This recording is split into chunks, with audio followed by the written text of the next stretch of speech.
तो सभी भाइयों एवं बहनों को नमस्कार। स्वागत है आपका आपके अपने चैनल सक्सेस जंक्शन एक कदम सफलता की ओर में। मेरा नाम है अतुल शुक्ला और हम लेकर के आ गए हैं आपके लिए एमपीएसआई, हॉस्टल वार्डन एवं अन्य ऐसी सभी भर्ती परीक्षाएं जिनमें आपका हिंदी का सब्जेक्ट आता है। उन सभी भर्ती परीक्षाओं की दृष्टि से अति महत्वपूर्ण है हिंदी की सुपर मैराथन नंबर 1। यहाँ पर हम 200 प्रश्नों को कवर करने वाले हैं।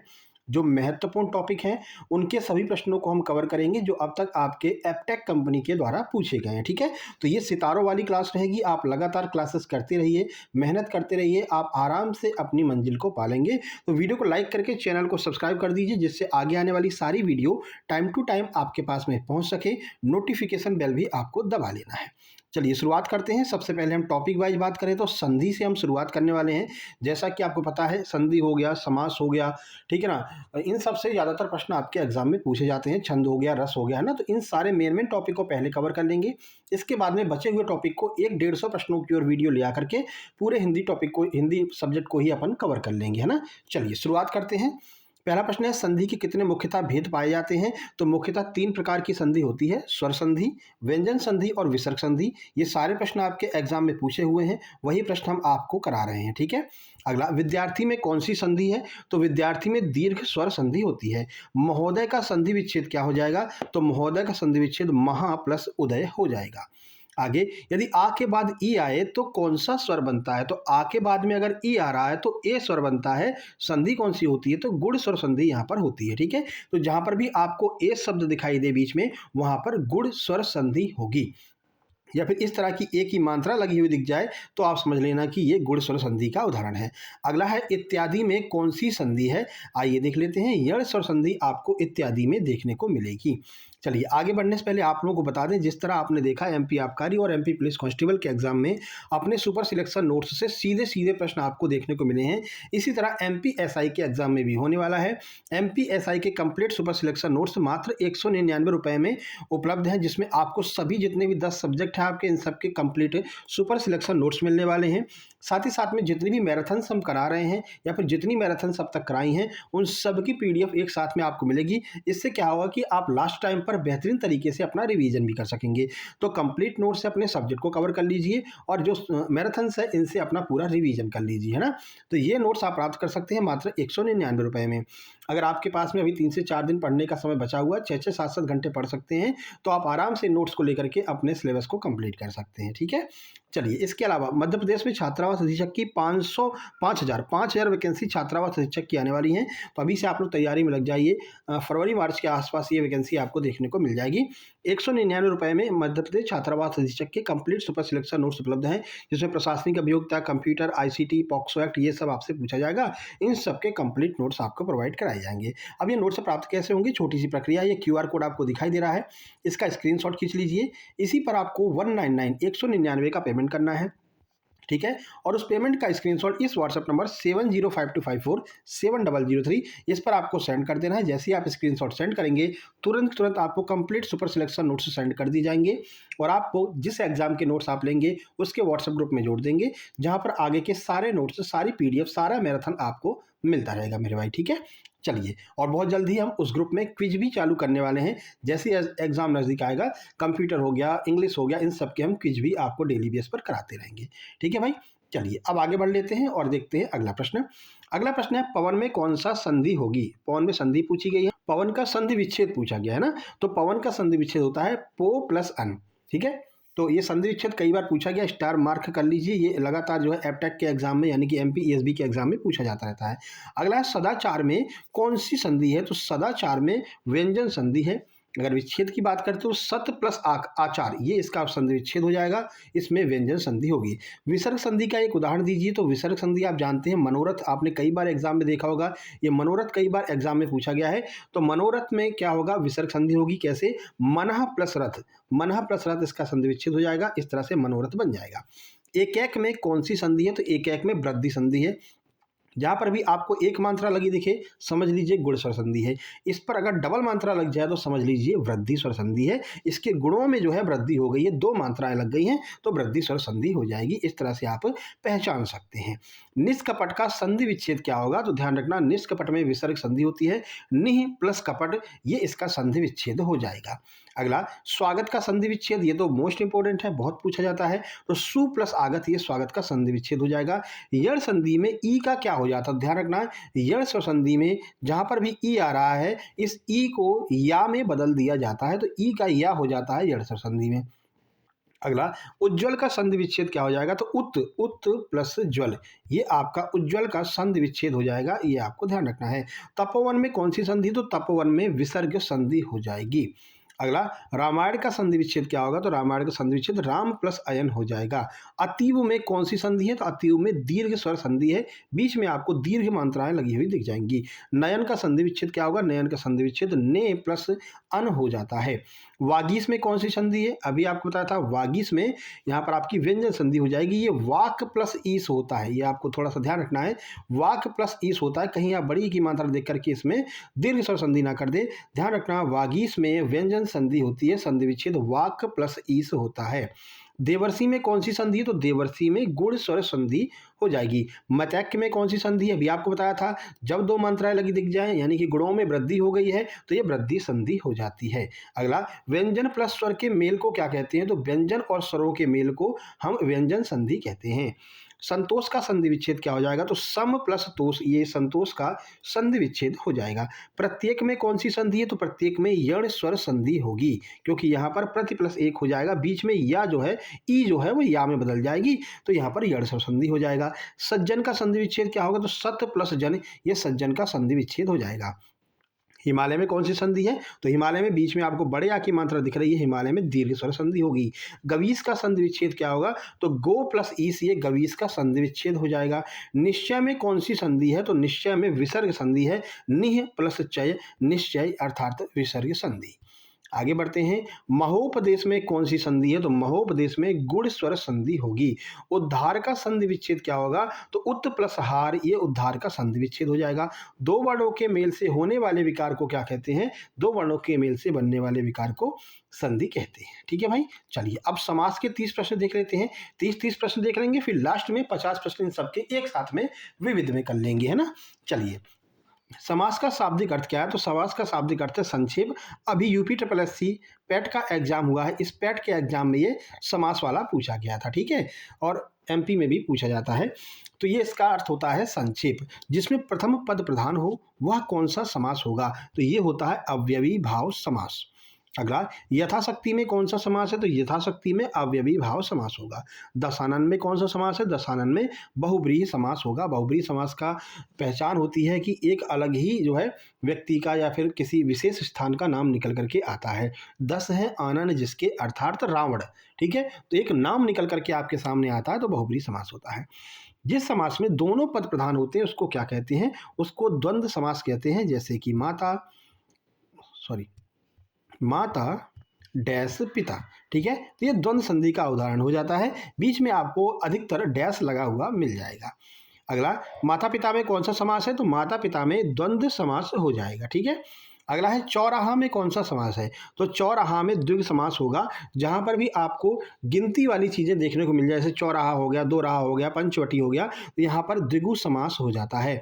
जिस समास का उत्तर पद अर्थात दूसरा पद प्रधान होता है उसे क्या कहते हैं, उसे तत्पुरुष समास कहते हैं। राजपुत्र में कौन सा समास होगा, तो राजपुत्र में तत्पुरुष समास होगा। और इसका जब हम समास को विग्रह करेंगे तो समास विग्रह बनेगा राजा का पुत्र। पीताम्बर में कौन सा समास है, पीताम्बर में बहुब्रीहि समास हो जाएगा, क्योंकि पीला है अंबर जिनका, अर्थात भगवान श्री कृष्ण, भगवान विष्णु, एक नाम आपके सामने निकल करके आ रहा है तो बहुब्रीहि। नीलकमल में कौन सा समास है, तो नीलकमल में कर्मधारय समास होगा, ये कई बार पूछा गया है, ठीक है। अगला लंबोदर किसका उदाहरण है, तो लंबोदर बहुब्रीहि समास का उदाहरण होगा, क्योंकि लंबा है जिनका उदर, अर्थात भगवान गणेश, नाम निकल करके आ गया सामने, अर्थात भगवान गणेश, अर्थात बहुब्रीहि समास हो जाएगा। त्रिलोचन में कौन सा समास है, तो त्रिलोचन में दोनों समास बनते हैं संदर्भानुसार। एक तो बहुब्रीहि बन जाता है क्योंकि 3 है लोचन जिसके, अर्थात भगवान श्री कृष्ण।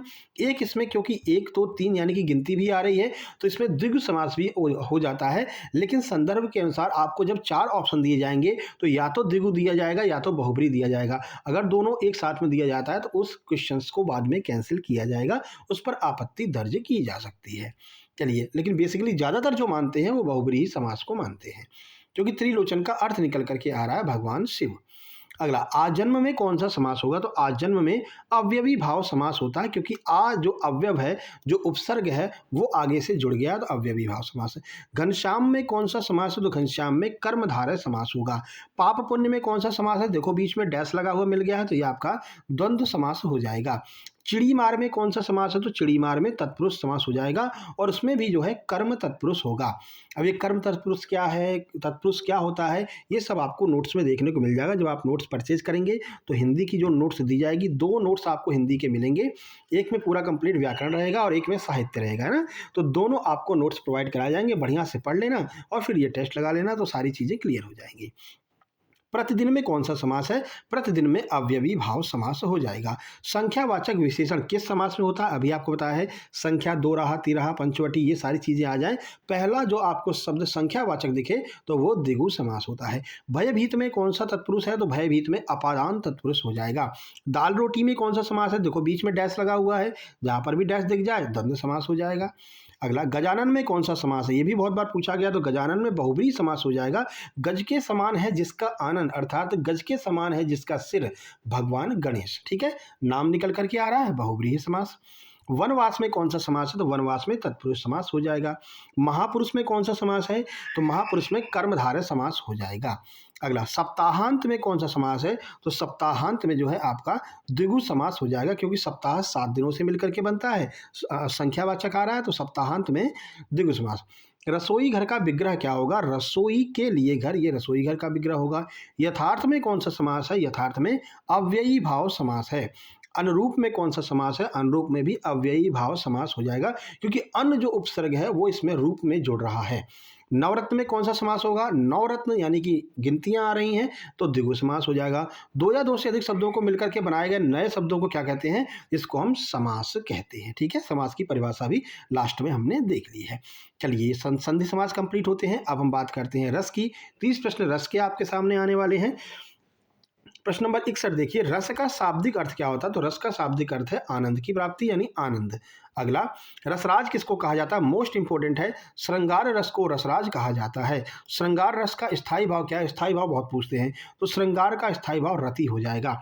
हास्य रस का स्थायी भाव क्या होता है? हास्य रस का स्थायी भाव हास होता है। करुण रस का स्थायी भाव क्या होता है? तो करुण रस का स्थायी भाव शोक हो जाएगा। वीर रस का स्थायी भाव उत्साह हो जाता है। ये स्थायी भाव बहुत पूछे जाते हैं, रस में से ज्यादातर आपको या तो उदाहरण देकर के पूछेंगे या फिर स्थायी भाव पूछते हैं। रौद्र रस का स्थायी भाव क्या होता है? क्रोध होता है। भयानक का स्थायी भाव क्या होता है? भय हो जाता है। अगला, विभत्स रस का स्थायी भाव क्या होगा? तो विभत्स का स्थायी भाव जुगुप्सा यानी कि घृणा हो जाएगा। अद्भुत रस का स्थायी भाव विस्मय हो जाता है। शांत रस का स्थायी भाव निर्वेद हो जाता है। और वात्सल्य रस का स्थायी भाव वत्सलता या फिर स्नेह हो जाता है। ठीक है, इसका निर्वेद होगा, है ना, ध्यान रखना। शांत रस का जो स्थायी भाव है वो निर्वेद हो जाएगा। 73, भरत मुनि के अनुसार रसों की संख्या कितनी है? तो भरत मुनि ने 8 रस बताए हैं। संचारी भावों की कुल संख्या कितनी मानी गई है? तो संचारी भावों की कुल संख्या 33 होती है। अगला, ये एक परिभाषा है, विभावानुभाव व्यभिचारी संयोगाद रस निष्पत्ति, ये किसका सूत्र है? तो भरत मुनि ने यह सूत्र दिया है।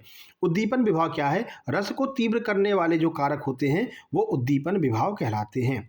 अगला, अस्थिर मनोविकार को क्या कहते हैं? तो अस्थिर मनोविकार को हम संचारी भाव कहते हैं। आगे बढ़ते हैं, अगला प्रश्न देखिए, भक्ति रस का स्थायी भाव क्या है? तो भगवत विषयत रति, यानी कि भगवान के प्रति जो मतलब कि प्रेम होता है वो भक्ति रस में आपको देखने को मिलता है। करुण रस का देवता किसे माना जाता है? तो यम को करुण रस का देवता मानते हैं। वीर रस का देवता किसको मानते हैं? महेंद्र को वीर रस का देवता मानते हैं। ये नए प्रश्न हैं, थोड़ा सा आपको देख करके रखने हैं, जब पेपर को कठिन बनाएंगे तो इस स्तर के प्रश्नों को पूछ सकते हैं। सात्विक अनुभव की संख्या कितनी है? तो 8 जो है 8 प्रकार के सात्विक अनुभव होते हैं। विभाव के कितने भेद हैं? विभाव के 2 भेद होते हैं, आलंबन विभाव और उद्दीपन विभाव। सम किस रस का स्थायी भाव है? तो सम जो है वो शांत रस का स्थायी भाव होता है। संचारी भाव का दूसरा नाम क्या है? संचारी भाव को हम व्यभिचारी भाव भी कहते हैं। अशुभ, स्वेद, रोमांच, ये क्या है? तो ये अनुभव के प्रकार हो जाते हैं। आगे बढ़ते हैं, देखिए थोड़ा सा स्पीड को मेंटेन करना पड़ेगा, क्योंकि अपन को 200 प्रश्न करने हैं ना, तो स्पीड में चलना पड़ेगा। अगला है वाक्यम रसात्मकम काव्यम। ये किसने कहा है? आचार्य विश्वनाथ ने कहा है। इनकी परिभाषा पूछ लेते हैं। ये परिभाषा किसने दी है? आचार्य विश्वनाथ ने। शांत रस को नौवां रस किसने माना है? उद्भट या फिर मम्मट ने शांत रस को नौवां रस माना है। रस के कितने अंग होते हैं? 4 अंग होते हैं रस के। स्थायी भाव, विभाव, अनुभाव, संचारी भाव। ठीक है, ये 4 अंग आपके रस के पाए जाते हैं। अद्भुत रस का रंग क्या माना जाता है? बहुत महत्वपूर्ण है और थोड़ा सा कन्फ्यूजिंग रहता है, याद नहीं रहता है। अद्भुत रस का जो रंग होता है वो पीला माना जाता है। कोई भी आश्चर्यजनक वस्तु आपके सामने आ जाती है तो रंग कहते हैं पीला हो जाता है भैया, उसको डर के मारे उसका रंग पीला हो गया। या फिर कोई ऐसी आश्चर्यजनक, पिताजी एकदम से आ गए, ठीक है, और तुम वीडियो गेम जो है खेलते हुए पकड़े गए तो आपका चेहरा पीला पड़ जाता है। अद्भुत रस का स्थायी भाव पीला माना जाता है। अगला अपास्मार क्या है? तो अपास्मार एक प्रकार का संचारी भाव होता है। अगला चलिए छंद की बात कर लेते हैं। ठीक है, छंद के आगे आपको जो है 30 प्रश्न छंद के देखने को मिलेंगे। छंद का सर्वप्रथम उल्लेख कहाँ पर मिलता है? तो ऋग्वेद में छंद का सर्वप्रथम उल्लेख देखने को मिलता है। छंद शास्त्र के प्रणेता कौन माने जाते हैं? पिंगल ऋषि छंद शास्त्र के प्रणेता माने जाते हैं। छंद का दूसरा नाम क्या होता है? तो छंद को ही हम पिंगल कहते हैं। ठीक है, बाकी आपको बता दें, अभी तक हमने 2 क्लास नागरिक शास्त्र यानी कि सिविक्स की करा दी हैं, 1 क्लास आपकी इंग्लिश की करा दी है, 2 क्लास कंप्यूटर की करा करके कंप्यूटर को फिनिश कर दिया और सिविक्स को भी फिनिश कर दिया। दोनों मैराथन ला करके, है ना। 150 लगभग 350 प्रश्न सिविक्स के और 350 प्रश्न आपके जो है इसके कंप्यूटर के करवा दिए। ठीक है, एक आपकी इंग्लिश की हो गई है। और करंट अफेयर हमने करवा दी है, एमपी करंट अफेयर कंप्लीट करवा दी है मैराथन के थ्रू, लगभग 150 प्रश्न। और मध्य जो भारत की करंट अफेयर उसको भी कंप्लीट करवा दिया। ठीक है, तो करंट अफेयर का पोर्शन खत्म हो गया है। एमपी जीके की और करंट अफेयर की एक वीडियो और आएगी, वो भी आपकी मैराथन होगी, 200 प्रश्न होगी। ठीक है, तो प्रयास यही है कि एग्जाम से पहले पहले सारी मैराथन्स हो जाएं, आपका बढ़िया से रिवीजन हो जाए और नोट्स से आपने पूरा सिलेबस कंप्लीट कर लिया होगा, वीडियो के थ्रू आपका रिवीजन हो जाएगा, वीडियो की भी पीडीएफ आपको नोट्स के रूप में दे देंगे, तो बढ़िया से आपकी तैयारी हो जाएगी और अच्छे खासे आपके नंबर आ जाएंगे। चलिए भाई आगे बढ़ते हैं। 94 है दोहा छंद के पहले और तीसरे चरण में कितनी मात्राएं होती हैं? 13 मात्राएं होती हैं दोहा के पहले और तीसरे में। दोहा के दूसरे और चौथे चरण में कितनी मात्राएं होती हैं? 11 मात्राएं होती हैं। पहले तीसरे में 13, दूसरे चौथे में 11। सोरठा छंद दोहा का क्या होता है? तो दोहा का जस्ट उल्टा होता है सोरठा। अगला चौपाई के प्रत्येक चरण में कितनी मात्रा होती है? मोस्ट इंपॉर्टेंट है। तो प्रत्येक चरण में 16 मात्राएं होती हैं चौपाई में। रोला छंद के प्रत्येक चरण में कितनी मात्राएं होती हैं? तो 24 मात्राएं रोला छंद के प्रत्येक चरण में होती हैं। बरवे छंद में विषम चरणों यानी कि 1 और 3 में कितनी मात्राएं होती हैं? तो बरवे में विषम जो चरण होते हैं उसमें 12 मात्राएं होती हैं। मात्रा की गणना के आधार पर छंद क्या कहलाते हैं? तो मात्रा की गणना के आधार पर जो छंद होते हैं वो कहलाते हैं मात्रिक छंद। वर्णों की गणना के आधार पर छंद क्या कहलाते हैं? तो वर्णों की गणना के आधार पर बनने वाले छंदों को हम वार्णिक छंद कहते हैं। छंद में नियमित विराम को क्या कहते हैं? तो नियमित विराम को हम यति कहते हैं। आगे बढ़िए। छंद के पढ़ने के प्रवाह को क्या कहते हैं? तो छंद के पढ़ने को प्रवाह को गति कहा जाता है। छंद के चरणों के अंत में वर्णों की आवृत्ति को हम क्या कहते हैं? तो वर्ण जब एक कहते नहीं, महावीर विनो हनुमाना, ठीक है, राम जास जस आप बखाना, तो लास्ट में आ की जो मात्रा आ रही है इसको हम कहते हैं तुकबंदी, यानी कि तुक कहते हैं। गणों की संख्या कितनी होती है? तो 8 गण होते हैं। यगण मगण इस तरह के जो गण होते हैं 8 गण होते हैं। अगला एक गण में कितने वर्ण होते हैं? तो एक गण में 3 वर्ण होते हैं। देखा ना, यगण मगण रगड़ सगड़, है ना, तो ये 3 वर्ण होते हैं एक गण में। लघु स्वर के लिए कितनी मात्राएं गिनी जाती है? तो लघु स्वर के लिए 1 मात्रा गिनी जाती है और गुरु स्वर के लिए 2 मात्राएं गिनी जाती हैं। ठीक है, अगला कुंडलिया छंद किन 2 छंदों के योग से बनता है? तो दोहा और रोला के योग से कुंडलियां बनता है। छप्पय छंद किन 2 छंदों के योग से बनता है? तो रोला और उल्लाला के योग से छप्पय छंद बनता है। बेहतरीन आपका रिवीजन हो जाएगा। 111 नेल्सन हरिगीतिका के प्रत्येक चरण में कितनी मात्राएं होती हैं? तो 28 मात्राएं होती हैं। इंद्र वज्रा किस प्रकार का छंद है? तो ये एक प्रकार का वार्णिक छंद हो जाता है। सवैया में कितने वर्ण होते हैं? तो सवैया में 22 से 26 तक वर्ण होते हैं। दोहा और सोरठा किस प्रकार के छंद हैं? तो अर्ध सममात्रिक छंद होते हैं दोहा सोरठा। चौपाई किस प्रकार का छंद है? तो चौपाई जो है वो सममात्रिक छंद हो जाएगा। मात्रा और वर्णों से मुक्त छंद क्या कहलाता है? मुक्तक छंद कहलाता है। यमाता राजभान सलगा सूत्र किससे संबंधित है? तो ये गण गणना से संबंधित है, यमाता राजभान सलगा सूत्र। अगला है अनुष्टुप, ये क्या है? तो अनुष्टुप जो है वो एक छंद है, 8 वर्णों का छंद होता है। दोहा का विलोम छंद कौन सा है? तो दोहा का विलोम सोरठा हो जाता है। छंद में पाद या फिर चरण का क्या अर्थ है? तो छंद का जो चौथा हिस्सा होता है उसे हम पाद या फिर चरण कहते हैं। चलिए अब हम बात करते हैं नंबर 5 पे अलंकार के महत्वपूर्ण 30 प्रश्न। तो अलंकार की शुरुआत करते हैं। अलंकार का शाब्दिक अर्थ क्या होता है? अलंकार का अर्थ है आभूषण। काव्य की शोभा बढ़ाने वाले धर्मों को क्या कहते हैं? तो इसको हम अलंकार कहते हैं। एज इट इज ऐसे ही पूछ लिया जाता है। जहाँ एक ही वर्ण बार बार एक ही वर्ण की आवृत्ति हो रही है वहाँ कौन सा अलंकार होता है? वहाँ पर अनुप्रास अलंकार होता है। अगला चारुचंद्र की चंचल किरणें, इसमें कौन सा अलंकार है? तो इसमें अनुप्रास है, क्योंकि चा चा चा ये आप देख रहे हैं बार बार रिपीट हो रहा है, तो यहाँ पर अनुप्रास हो जाएगा।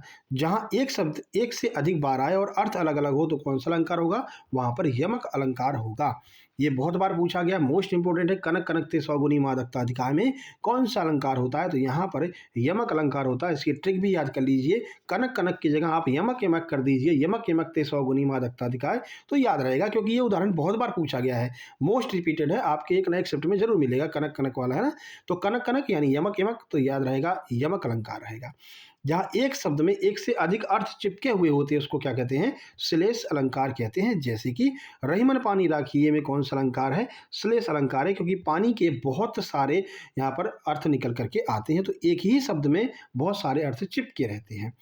जहाँ उपमेय और उपमान में समानता दिखाई देती है कौन सा अलंकार होता है? उपमा अलंकार होता है। उपमा समानता ऐसे आप याद रख सकते हैं। अगला पीपर पात्र सरिस मन डोला, इसमें कौन सा अलंकार होगा? इसमें भी आपका उपमा अलंकार होता है। ये भी बहुत महत्वपूर्ण है, कई बार पूछा जाता है। जहाँ उपमेय पर उपमान का अभेद आरोप हो वहाँ कौन सा अलंकार होता है? वहाँ पर रूपक अलंकार होता है। रूपी शब्द यहाँ पर ज़्यादातर आपको देखने को मिलता है। चरण कमर बंदो हरिराई में कौन सा अलंकार है? ये भी बहुत बार पूछा गया है। तो चरण रूपी कमल की बात की जा रही है ना, चरण कमल, यानी कि चरण रूपी जो कमल है वो आपका जो है मतलब कमल रूपी जो चरण है, सॉरी कमल रूपी जो चरण है, तो यहाँ पर रूपी शब्द निकल करके आता है तो रूपक अलंकार हो जाता है। जहाँ उपमेय में उपमान की संभावना व्यक्त की जाए तो कौन सा अलंकार होगा? तो वहां पर उत्प्रेक्षा अलंकार होगा। ठीक है, आगे बढ़ लेते हैं। मनु मानो जन जानो में किस प्रकार का अलंकार होता है? मतलब ये शब्द जहाँ पर आते हैं वहां पर कौन सा अलंकार होता है? वहां पर उत्प्रेक्षा अलंकार होता है। जहाँ किसी बात को बहुत बढ़ा चढ़ा करके कहा जाए तो वहां पर अतिशयोक्ति अलंकार होगा। हनुमान की पूंछ में लग न पाई आग में कौन सा अलंकार है? तो यहाँ पर अतिशयोक्ति अलंकार हो जाएगा। जहाँ जड़ प्रकृति पर मानवीय भावनाओं का आरोप हो कौन सा अलंकार होगा? मानवीकरण अलंकार होगा। फूल हंसे कलियां मुस्काई में कौन सा अलंकार है? मानवीकरण अलंकार है। अलंकार के मुख्यतः कितने भेद हैं? दो भेद हैं, शब्द अलंकार और अर्थ अलंकार। जहाँ बिना कारण के कार्य का होना पाया जाता है कौन सा अलंकार होता है? वहां पर विभावना अलंकार होता है। बिनु पद चले सुने बिनु काना में कौन सा अलंकार है? विभावना अलंकार है। जहाँ विरोध ना होते हुए भी विरोध का आभास होता है वहां पर कौन सा अलंकार होता है? वहां पर विरोधाभास अलंकार होगा। उपमा अलंकार के कितने अंग होते हैं? तो 4 अंग होते हैं, उपमेय, उपमान, साधारण धर्म और वाचक शब्द। अगला तरन तरुजा तट तमाल तरुवर बहुछाय में कौन कौन सा अलंकार? देखो ता वर्ण की लगातार आवृत्ति हो रही है, ता ता ता ता, तो जहां पर भी एक ही वर्ण की बार बार आवृत्ति होती है अनुप्रास अलंकार हो जाएगा भाई। आगे बढ़ लीजिए। जहाँ उपमेय को ही उपमान मान लिया जाता है वहां पर कौन सा अलंकार होता है? वहां पर अन्वय अलंकार। देखो ऐसे ही आएगा, जहां पर उपमेय को ही उपमान मान ले कौन सा अलंकार होगा? अन्वय अलंकार, उपमा अलंकार, उत्प्रेक्षा अलंकार, रूपक अलंकार। तो ध्यान रखना है अन्वय अलंकार हो जाएगा, अनन्वय अलंकार। भ्रांतिमान अलंकार कहाँ पर होता है? तो जहाँ सादृश्य के कारण भ्रम हो जाए वहां पर भ्रांतिमान अलंकार होता है। संदेह अलंकार का एक उदाहरण दे दीजिए। तो सारी बीच नारी है कि नारी बीच सारी है, ये भी बहुत पूछा जाता है, तो ध्यान रखना ये जो है संदेह अलंकार का उदाहरण होगा। ठीक है, आगे जहां प्रस्तुत के माध्यम से अप्रस्तुत का वर्णन हो वहां पर कौन सा होगा? अन्योक्ति अलंकार होगा। अगला काली घटा का घमंड घटा में कौन सा अलंकार है? तो यहाँ पर भी यमक अलंकार हो जाएगा। काव्य की आत्मा किसे माना जाता है? तो ध्यान रखना रस को काव्य की आत्मा मानते हैं परंतु अलंकार को काव्य का आभूषण मानते हैं। अगर पूछे काव्य की आत्मा कौन है? रस है। काव्य का अलंकार कौन है, मतलब काव्य का आभूषण कौन है? तो ध्यान रखना अलंकार है। चलिए अब हम मिश्रित अभ्यास कर लेते हैं। 50 प्रश्न आपको यहाँ पर मिसलेनियस मिलेंगे, सबको मिक्स करके जो प्रश्न पूछे गए हैं उनको भी आज कवर कर ले रहे हैं। ठीक है, तो ये 5 टॉपिक आपके बेसिक जो है वो क्लियर हो जाएगा। यहाँ से ज़्यादातर प्रश्न आते हैं, वही 60-40 का रेशियो होता है। 60% जो प्रश्न है वो आपको इन 5 टॉपिक से मिलते हैं। 40% जो प्रश्न है वो आपको वर्णमाला से, साहित्य से और जो है आपका और जो बचे हुए रह गए जैसे कि विलोम शब्द हो गया, है ना, समानार्थी हो गया, यहाँ से मिलते हैं ना, तो पहले 60% को कवर कर लेते हैं, 40% को बाद में कवर कर लेंगे, क्या दिक्कत है। इसके बाद में इंग्लिश की वीडियो भी लाना भाई, इंग्लिश का बहुत ज़्यादा डिमांड हो रही है ना। चलिए, तो अगला प्रश्न है 151 नंबर, परोपकार का संधि विच्छेद क्या होगा? तो पर प्लस उपकार परोपकार हो जाता है। यशोधरा में कौन सी संधि है? तो यशः प्लस धरा संधि विच्छेद होगा, और जहाँ पर भी आपको विसर्ग देखने को मिल जाए वहाँ पर विसर्ग संधि हो जाती है। अगला, अब भाई लाइक कर दो यार, 150 प्रश्न हो गए पर आपने लाइक नहीं किया है, जल्दी से लाइक कीजिए। चैनल पर पहली बार आए हैं पहले सब्सक्राइब कर लीजिए। शेयर का बटन दिख रहा होगा, शेयर कर दीजिए तुरंत अपने सभी ग्रुप में, जो व्हाट्सएप ग्रुप हैं, जो टेलीग्राम ग्रुप हैं, उन पर आपको इसकी लिंक शेयर कर देना है ना। क्योंकि क्या होता है, हिंदी की वीडियो लोग कम पसंद करते हैं भैया, कहते हैं हिंदी तो हमें पूरी याद है। भैया हिंदी के जब क्वेश्चन आते हैं ना, तो फिर जो सरल प्रश्न होता है ना, इतना प्रेशर रहता है एग्जाम का, ये सरल प्रश्न ही गलत हो जाते हैं, और ये आपके लिए सबसे ज़्यादा खतरनाक होता है। क्योंकि ऐसे प्रश्न जो बहुत सरल हैं, अगर आपने गलत कर दिए, बाकी लोगों ने उसको सही किया है, 90% लोगों ने हिंदी के प्रश्नों को सरल किया है, आपने अगर गलत कर दिया तो नॉर्मलाइजेशन में इसका बहुत इफेक्ट पड़ता है, ठीक है ना। तो सरल प्रश्नों को तो कतई गलत करना ही नहीं है, ठीक है, क्योंकि बाकी सब लोग अटेम्प्ट कर रहे हैं, बाकी सब लोग उसको सही कर रहे हैं, आप गलत करेंगे तो माइनस में जाएंगे भैया, ठीक है। चलिए, स्वार्थ में कौन सी संधि है? तो स्वार्थ में दीर्घ स्वर संधि होती है, और इसका संधि विच्छेद हो जाएगा स्व प्लस अर्थ। उच्छ्वास का संधि विच्छेद क्या होगा? तो उत प्लस श्वास, ये उच्छ्वास का संधि विच्छेद हो जाएगा, ठीक है, व्यंजन संधि इसका हो जाएगा। अगला है अन्वय, अन्वय का संधि विच्छेद क्या होगा? तो अनु प्लस आय, ये अन्वय का संधि विच्छेद हो जाएगा। नीरस में कौन सी संधि है? तो नीरस में विसर्ग संधि हो जाएगी, निह प्लस रस। अगला, दिगंबर का संधि विच्छेद क्या होगा? तो दिक प्लस अंबर, ये दिगंबर हो जाएगा। निष्ठा का संधि विच्छेद निह प्लस ठा, ठीक है, तो ये विसर्ग का सा में चेंज हो जाता है, तो निह प्लस ठा बराबर निष्ठा, विसर्ग संधि। एक एक में कौन सी संधि है? तो एक एक में वृद्धि संधि हो जाएगी, क्योंकि ये बन जाएगा क्या? एक एक, ठीक है, डबल मात्रा गुणों में वृद्धि यानी विसर्ग संधि, मतलब वृद्धि संधि। मतैक्य में कौन सी संधि है? तो इसमें भी वृद्धि संधि है, देखो दो बार आपको दो मात्रा दिखाई दे रही हैं। अगला है पॉकेट मार में कौन सा समास है? पॉकेट मार में तत्पुरुष या तत्पुरुष समास है, और उसमें भी कर्म तत्पुरुष है। अगला, अव्ययी भाव समास का उदाहरण, पल पल में कौन सा शब्द प्रधान है? तो पल पल में यहाँ पर पूर्व पद प्रधान होता है, अव्ययी भाव में हमेशा ही पूर्व पद प्रधान रहेगा। देशभक्ति का जो विग्रह है वो क्या हो जाएगा? तो देश के लिए भक्ति, ध्यान रखना, के लिए भक्ति, ठीक है, तत्पुरुष हो जाएगा। त्रिफला में कौन सा समास है? तो हमने कहा था त्रिफला, चौगुना, दोगुना, पंचवटी, सब में द्विगु समास होता है, जहाँ पर भी आपको गिनती देखने को मिल जाए। मुख दर्शन में कौन सा समास होगा? तो मुख के दर्शन अर्थात तत्पुरुष समास। बेशक में कौन सा समास है? तो बेशक में अव्ययी भाव समास है, क्योंकि शक में उपसर्ग बे को जोड़ दिया गया है, तो जहाँ पर भी उपसर्ग जुड़ा मिल जाए यानी कि अव्ययी भाव समास। राम लक्ष्मण में कौन सा द्वंद्व है? तो इतरेतर द्वंद्व है, ये बहुत पूछा जाता है। राम लक्ष्मण में कौन सा द्वंद्व समास है? तो इतरेतर, ठीक है, इतरेतर द्वंद्व समास। सतसई में कौन सा समास है? तो सतसई में द्विगु समास हो जाएगा, क्यों? क्योंकि देखो गिनती आ गई है, तो द्विगु समास। अगला, दही बड़ा में कौन सा समास है? तो दही बड़ा में तत्पुरुष समास हो जाएगा, और मध्यम पदलोपी हो जाएगा, ठीक है। आगे बढ़ते हैं। अब देखो इसमें होता क्या है, दही में डूबा हुआ बड़ा, अब ये कहोगे सर इसमें डैश आ रहा है, इसमें तो सर वो मतलब कि द्वंद्व समास होना चाहिए, लेकिन ध्यान रखना इसका जब विच्छेद करेंगे, समास विग्रह करेंगे, तो ये बनेगा दही में डूबा बड़ा, इस वजह से ये तत्पुरुष हो जाता है, मध्यम पदलोपी तत्पुरुष होता है। आगे, पंचवटी में कौन सा समास है? तो पंचवटी में द्विगु समास है, क्यों? क्योंकि 5 1 2 3 4 5 आ रहा है, और कभी कभी विशेष अर्थ में बहुब्री हो जाता है, लेकिन ध्यान रखना ज़्यादातर जैसे त्रिलोचन को हम बहुब्री ही मानते हैं ज़्यादातर 80% केस में, उसी तरह पंचवटी को 80% केस में द्विगु ही माना जाता है। संचारी भाव को और क्या कहा जाता है? तो संचारी भाव को क्षणिक भाव भी कहा जाता है, व्यभिचारी भाव भी कहा जाता है। अमर्ष क्या है? तो अमर्ष एक प्रकार का संचारी भाव है। शांत रस का स्थायी भाव। निर्वेद का अर्थ क्या होता है? तो निर्वेद का अर्थ है वैराग्य, अर्थात भगवान के प्रति भक्ति। किस रस को सभी रसों का आधार माना जाता है? तो श्रृंगार रस को रसराज कह लीजिए, या फिर सभी रसों का आधार कहते हैं। उत्साह स्थायी भाव से किस रस की उत्पत्ति होती है? वीर रस की उत्पत्ति होती है। तुलसीदास के पदों में मुख्य रूप से कौन सा रस मिलता है? तो यहाँ पर भक्ति और वत्सल, ये दोनों रस आपको देखने को मिलते हैं। जहाँ किसी प्रिय वस्तु के विनाश से दुख हो, वहाँ कौन सा रस बनेगा? तो वहाँ पर करुण रस बनता है। विस्मय, ये किस रस का स्थायी भाव है? तो विस्मय जो है वो अद्भुत रस का स्थायी भाव होता है। भरत मुनि ने शांत रस को रस क्यों नहीं माना है? क्योंकि नाटक में शांति का मंचन कठिन है, ठीक है। भरत मुनि शांत रस को रस नहीं मानते हैं, क्यों? क्योंकि अगर नाटक करेंगे मतलब जैसे कहते हैं ड्रामा खेलते हैं, तो वहाँ पर आप शांत रस का मंचन नहीं कर सकते हैं ना, इस वजह से वो इसको रस नहीं मानते हैं। नायक नायिका के मिलन को क्या कहते हैं? संयोग श्रृंगार रस कहते हैं। और बिछड़ने को क्या कहते हैं? वियोग श्रृंगार रस कहते हैं भैया। दोहा और रोला के क्रम से मिलाने पर कौन सा छंद बनता है? तो दोहा और रोला को क्रम से मिलाएंगे कुंडलिया बनेगा। मात्रिक अर्ध सम छंद का नाम बताइए। देखो अर्ध सम मात्रिक कौन कौन से छंद होते हैं? दोहा, सोरठा, बरवे, ये अर्ध सम मात्रिक छंदों के उदाहरण हैं। रोला के प्रत्येक छंद में कितनी मात्राएं? 24 मात्राएं। गीतिका छंद में कुल कितनी मात्राएं? 26 मात्राएं। ठीक है, आगे बढ़ लेते हैं। 185। हो भाई 2 सेकंड का ब्रेक ले लेते हैं भैया, बोलते बोलते थक गए। अपन तो बीच में ब्रेक नहीं करते हैं ना, पूरा चलेगा तो पूरे 200 प्रश्न। तब तक आप लाइक कर दो, क्या दिक्कत हो रही है? लाइक कर दो फटाक से, है ना, शेयर कर दो, प्यारा सा कमेंट कर दोगे तो और अच्छी बात है, मन को प्रसन्नता का अनुभव होगा।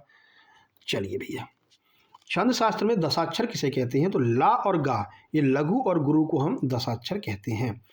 वार्णिक छंदों में गणना किस आधार पर होती है? तो वर्णों के आधार पर हम वार्णिक छंद में गणना करते हैं।